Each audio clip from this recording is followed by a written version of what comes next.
नमस्कार, न्यूज 18 राजस्थान पर आपका स्वागत है। मैं हूं श्रीपाल सक्तावत और आप देख रहे हैं हमारी खास पेशकश रणवीर। जी हां, बात उन योद्धाओं की जो इस चुनावी संग्राम में अग्रिम पंक्ति में खड़े हैं और चुनावी समीकरण बिठाने में और बदलने में लगे हुए हैं। आज हमारे साथ हैं केंद्रीय मंत्री अर्जुन मेघवाल, जो बीकानेर से सांसद भी हैं और चुनाव अभियान समिति में एक बड़ी भूमिका अदा कर रहे हैं। मेघवाल साहब, आपका बहुत बहुत स्वागत है। धन्यवाद साहब, आपका भी। जो स्थितियां बन रही है बीजेपी में, जो बगावत हुई, उसके बाद आपको लग रहा है कि अभी भी आपका टारगेट 180 बना रहेगा? देखिए, टिकट वितरण की आप बात करें, हम राजस्थान में दो प्रमुख दल हैं। सबसे ज्यादा बागी कांग्रेस के, मीडिया ने भी दिखाया, हमारे भी बागी हुए, इसमें कोई शक नहीं है, कुछ मंत्री भी कुछ विधायक भी। तो हमने 11 ऐसे प्रमुख नेताओं को कहा कि भी आप नहीं माने, विड्रॉल की डेट निकल गई, तो हमारे प्रदेश अध्यक्ष जी मदन जी सैनी ने उनको पार्टी का जो विधान है उसके अनुसार उनको निष्कासन किया 6 साल के लिए। बाकी जो है उनको हम रिटायर करने की स्थिति में, समझाने की स्थिति में हैं, और नहीं तो 1-2 दिन में कोई फैसला होने वाला है। लेकिन वो कहते हैं कि 6 साल वाला तो एक सिगुपा है, 6 महीने में आप वापस उन्हीं के दरवाजे पे नजर आएंगे जब लोकसभा चुनाव। देखिए, हमारे पार्टी में विधान ये है कि जो पार्टी का बागी उम्मीदवार है, पार्टी का अनुशासन तोड़ता है, हम उसको 6 साल के लिए निष्कासित करते हैं। उसके बाद जो आपने राजनीतिक समीकरणों का किया, वो कोई 1-2% केस में होता है, प्राय नहीं होता है। आप अग्रिम पंक्ति के योद्धाओं में हैं, पार्टी में तमाम लोग हैं। प्रधानमंत्री यहाँ पर आ रहे हैं, अमित शाह आ रहे हैं, मुख्यमंत्री जी कमान संभाल रही है और आप लोग भी हैं। क्या मुद्दे हैं जिनके ऊपर आपको लग रहा है कि चुनाव को? देखिए, हमारे प्रधानमंत्री जी का साफ साफ कहना है कि अगर इस देश का विकास करना है तो डेवलपमेंट ही एक मुद्दा है, डेवलपमेंट थ्रू गुड गवर्नेंस। ये मुद्दा रख करके ही हम आगे बढ़ रहे हैं। जो हमारी योजनाएं भारत सरकार की थी, जो हमारी योजनाएं राजस्थान सरकार की थी, जिसके माध्यम से हमने आम जन का भला किया है, उसको लेकर के ही हम जनता के बीच में हैं। लेकिन यहाँ पर मुद्दा ये आ रहा है कि पुष्कर मेड़ता की जो रेलवे लाइन है उसको आप प्राथमिकता पर नहीं ले पा रहे। अपने ही शहर में आप जो रेलवे की जो पटरियां हैं, जिसकी वजह से शहर बंटा हुआ दिखता है, उसको ठीक नहीं कर पा रहे। देखिए, रेल कनेक्टिविटी में मैं ज़्यादा तो नहीं बात करता, 2009 से करता हूँ। जब मैं सांसद बना तो यहाँ रेल कन्वर्जन हो रहा था गेज का, और गाड़ियाँ नहीं थी। हम दिल्ली भी बठिंडा होकर के जाते थे। हम करीब 35 गाड़ियां ले आए हैं 2009 से, ये 18 चल रहा है। बीकानेर में लंबी दूरी की गाड़ियां भी मैं लेके आया हूं, कोयम्बटूर तक की भी लेके आया हूं, और हम पुरी तक की भी लेके आए हैं, चेन्नई भी लेके आए हैं, और आगे भी हम प्रयास कर रहे हैं। दूसरा बड़ा जो विषय आपने रखा एलिवेटेड रोड का, ये बड़ा मुद्दा है बीकानेर शहर के लिए, इसमें कोई शक नहीं है। लेकिन एक PIL हाईकोर्ट में चल रही है, हाईकोर्ट ये डिसाइड करेगा। हम तो तैयार थे एलिवेटेड रोड के लिए, हमने NHI से इसका बजट भी सैंक्शन करवा दिया था, और हमारे नितिन गडकरी जी जब प्रधानमंत्री जी की सभा में उदयपुर में मौजूद थे, वहां से इसकी घोषणा भी करवा दी। लेकिन ये मुद्दा हाईकोर्ट में, हाईकोर्ट ये कह रहे हैं कि जब तक हम डिसाइड नहीं करें, इसमें कोई आगे नहीं बढ़ेगा कि बीकानेर को एलिवेटेड चाहिए या बाईपास चाहिए। आपके लिए मुद्दा क्या है सबसे बड़ा, जो आपको लगता है कि आपका विनिंग फैक्टर होगा? वो विकास है, मोदी जी का चेहरा है, या वसुंधरा जी का चेहरा? देखिए, हमारा सबसे बड़ा मुद्दा विकास है। विकास करने वाले नेता वसुंधरा जी भी हैं और मोदी जी भी हैं। मुद्दा हमारा विकास है। उसी मुद्दे पर आप जाना चाहते हैं? उसी मुद्दे पे हम कौन सी योजना जिससे आपको लग रहा है कि कन्वर्ट हो जाएगा वोट? क्योंकि कहा यह जाता है कि वाजपेयी जी के वक्त पे आपने ये साइनिंग इंडिया की बात कही थी, और जब नतीजा आए तो सारा जो साइनिंग है वो धुल गया। नहीं, ऐसी बात नहीं है। उसमें नतीजों में आप देखेंगे कांग्रेस और बीजेपी में कोई बहुत ज्यादा फर्क नहीं था, कोई 7-8 सीटों का ही फर्क था। लेकिन जो वाजपेयी जी ने किया, जनता आज भी याद करती है। ये KCC किसान क्रेडिट कार्ड, ये NRHM, ये सर्व शिक्षा अभियान, ये सब वाजपेयी जी की देन है। और हम जो कह रहे हैं कि मोदी जी ने जो योजना बना करके गाँव के विकास की परिकल्पना की है, उस परिकल्पना में गाँव का आदमी सोच रहा है कि पहली बार इतना बजट आ रहा है गांव में। आप 2014 में किसी ग्राम पंचायत को पूछेंगे कि आपका बजट क्या था, वो 2 गुना हो गया। किसी ग्राम पंचायत में 3 गुना हो गया। ये क्यों बढ़ा? जब वो पूछता है कैसे बढ़ा, मैंने कहा ये आर्थिक सुधार के कारण बढ़ा, नोटबंदी और जीएसटी जैसे सुधार किए उसके कारण बढ़ा, ब्लैक मनी जनरेट हो रही थी उसको रोकने के कारण बढ़ा, जो शैडो इकोनॉमी थी उसको बंद करने के कारण बढ़ा। तो गांव में जो पैसा जाने लगा, किसी जमाने में इंदिरा आवास 3 या 4 बनते थे साल में, आज हम 100-150 बना रहे हैं। 100-150 जब घर बन रहे हैं, गांव का आदमी देख रहा है इतना पैसा कहां से आ रहा है, उसका मतलब मोदी काम कर रहा है। लेकिन जो सरकारी खजाना है वो तो लगातार ऋण से दबता जा रहा है, आपका लोन बढ़ता जा रहा है स्टेट के ऊपर। देखिए, जो कांग्रेस ने एक आरोप पत्र जारी किया उसमें एक आंकड़ा दिया उन्होंने कि 1,90,000, कभी वो 1,09,000 बोल रहे हैं, उसमें वो कंटिजेंसी वाला पैसा 80-85 हजार करोड़ है, वो खा जाते हैं, उसको जोड़ते नहीं। दूसरा, जो बिजली कंपनियां थी वो घाटे में चली गई। जब हमने छोड़ा था और गहलोत साहब आए थे, जब बिजली कंपनियों पे 25,000 करोड़ का कर्ज था, जो चला गया 77,000 करोड़। वो भी तो ऋण जोड़ना पड़ेगा ना। अगर हम वो नहीं जोड़ते और लोन नहीं लेते तो राजस्थान अंधेरे में हो जाता। क्या राजस्थान को वो अंधेरे में देखना चाह रहे थे? हमने अगर लोन लिया है, लोन की मात्रा बढ़ाई है, तो उसका विकास भी किया है और फील्ड में दिख भी रहा है। अगर हम लोन नहीं लेते तो बैंकों ने तो बिजली कंपनियों को लोन देने से बंद कर दिया था। क्या राजस्थान को अंधेरे में रखते? ये आरोप पत्र झूठ का पुलिंदा है और झूठ आधारित कांग्रेस प्रचार करने में लगी हुई है। एक बात बताइए, दिल्ली में जो है बिजली सस्ती मिलती है, वो भी उन्हीं कंपनियों से खरीदती है और आपकी सरकार भी उसी कंपनी से खरीदती है, उन्हीं कंपनियों से खरीदती है। तो यहाँ पे तो आप बिजली महंगी दे रहे हैं, जबकि यहाँ पे सौर ऊर्जा पैदा हो रही है, यहाँ पर विंड एनर्जी पैदा हो रही है, यहाँ पर हमारे पास में कई तरह के प्रोजेक्ट्स हैं। तो क्या वो मैकेनिज्म क्या है जिसकी वजह से दिल्ली वाले सस्ती दे रहे हैं और आप नहीं दे पा रहे? देखिए, मैं आपको बताने की कोशिश करूं कि जब हम शासन में आए थे 5 साल पहले, तो हमारे यहाँ सोलर पावर जो प्लांट थे वो लगने शुरू हुए थे, और अब जो हमने सोलर की जो दर है वो काफी कम की है। आप हमारे एनएलसी की भी दर है उसको भी हम कमी करके लाए, बिजली की दरें हमने घटाई है, परचेज भी कम में कर रहे हैं और बाईबैक अरेंजमेंट भी हम कम में कर रहे हैं। लेकिन धीरे धीरे, जैसे आपने कहा कि रिन्यूएबल एनर्जी की तरफ हम तेजी से बढ़ेंगे, सोलर, विंड, मीथेन, उसकी यहाँ तेजी से बढ़ेंगे तो बिजली सस्ती भी होगी, इसमें कोई शक नहीं है। बिजली सस्ती हो सकती है, थोड़ा और मैनेजमेंट करने की आवश्यकता है, इस दिशा में हम तेजी से आगे बढ़ रहे हैं। अच्छा, एक बात ये आती है कि जो सरकार है, चाहे आपकी हो चाहे कांग्रेस की हो, वो जो पब्लिक ट्रांसपोर्ट है उसको लेकर कतई सचेत नहीं है। रोडवेज खस्ता हालत में है, आप उसको सुधारने के उपाय नहीं करना चाहते। दोनों ही सरकारों पर आरोप लगता है कि आप उसका प्राइवेटाइजेशन करना चाहते हैं, निजीकरण करना चाहते हैं।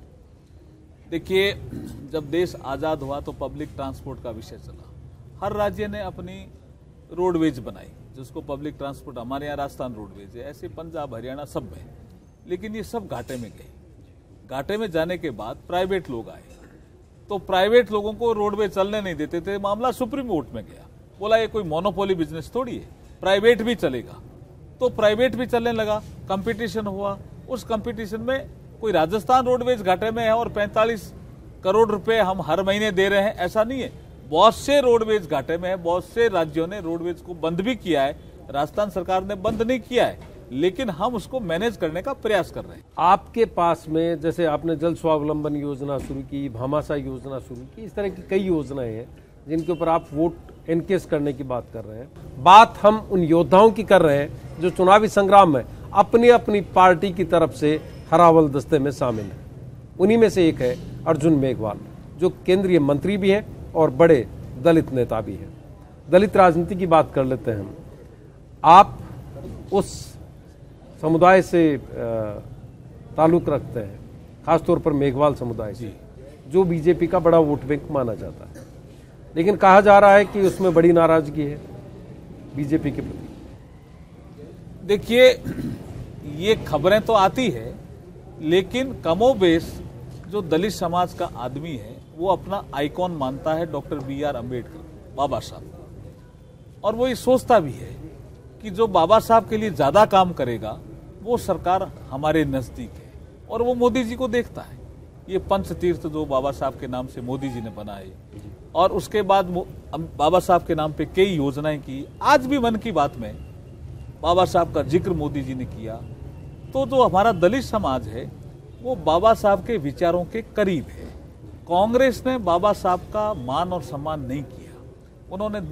कांग्रेस ने 2 बार चुनाव में उनको हरवाया, जनरल इलेक्शन में 1952 में और 1953 में बाई इलेक्शन में भी। लेकिन संविधान निर्मात्री सभा में वो सब कुछ वही थे और उस वक्त कांग्रेस का ही सब कुछ था। बहुमत संविधान निर्मात्री सभा में जब वो बने और संविधान बनाया और इतना अच्छा संविधान दिया, तो 1952 के आम चुनाव में कई ऐसे लोग थे जो अनअपोज्ड पार्लियामेंट में आए थे। तो क्या बाबा साहब नहीं आ सकते थे?